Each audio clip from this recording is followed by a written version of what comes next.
In today's video, I'm going to teach you how to use the Microsoft Excel R1C1 reference style.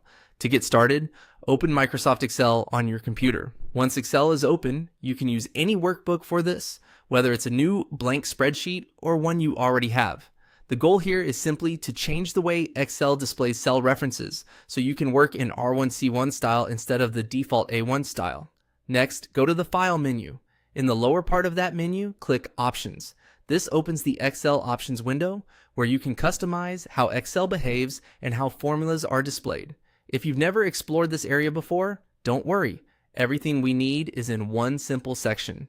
From the list on the left side of the Excel options window, select Formulas. This section controls many of the settings related to calculations, formula behavior, and how references are shown inside your spreadsheet. Since R1C1 is a reference format used in formulas and cell navigation, this is the correct place to make the change. Now, look for the area labeled Working with Formulas.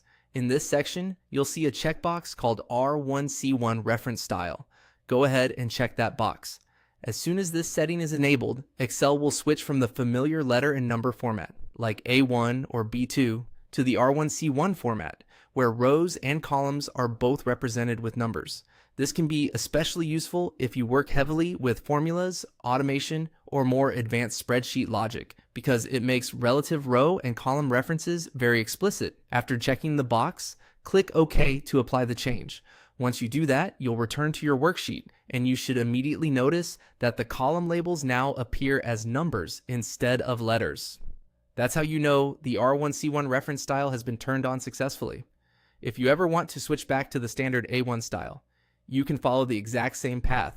Go to File, then Options, then Formulas, and simply uncheck the R1C1 reference style box. So this setting is easy to turn on and off whenever you need it. And that's it. You've now learned how to enable the Microsoft Excel R1C1 reference style.